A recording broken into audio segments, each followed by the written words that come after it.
Македонската фудбалска репрезентација замина за Кардиф, каде утре ќе игра против Велс на предпоследниот надпревар од квалификациите за светското првенство во Бразил. По оставката на Чедомир Јаневски, улогата на ВД селектор ја има Зоран Стратев, под чие раководство репрезентативците одработија неколку тренинзи во Скопје.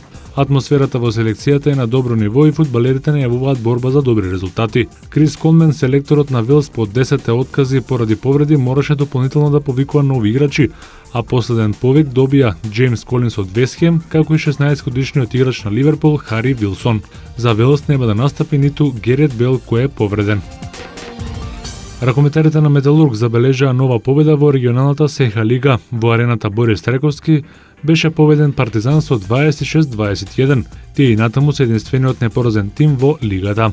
Победата можеше да биде и поубедлива, но во завршницата гостите од Белград ги искористија грешките на противникот и теренот го напуштија со негатива од само 5 погодоци. Надпреварот со Партизан Червер го искористи да им даде шанса на неколку млади играчи кои ќе бидат идните звезди на македонскиот ракомет.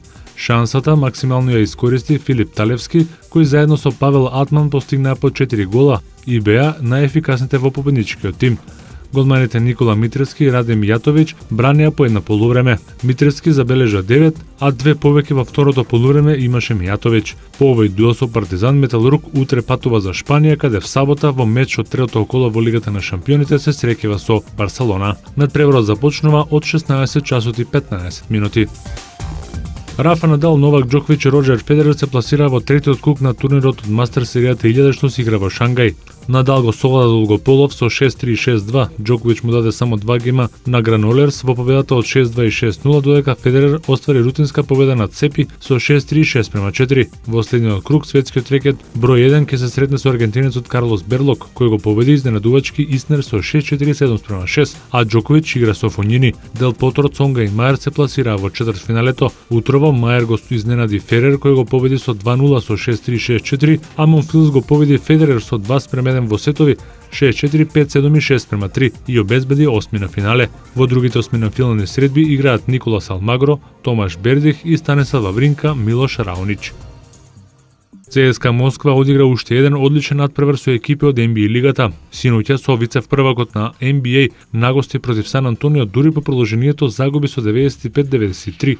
Малку не достигаше ЦСКА синоќа, исто така по дополнителните 5 минути одново да слави на својата американска турнеја. Сепак тоа не го дозволија Спарси, кои преку поените на Бейнс во последните секунди од регуларниот дел се изборија за приложение во кое Милс ги постигна решавачките поени, а Хријапа потоа не успе да погоди за втори 5 минути во Сан Антонио.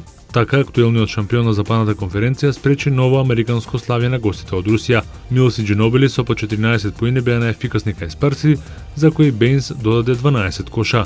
Парго со 20 коша беше лидер на московјани, за кои Вимс додаде 16 коша. Претходно ЦСКА Москва по едно продолжение оствари победа против NBA тимот на Минесота Тимбервулс.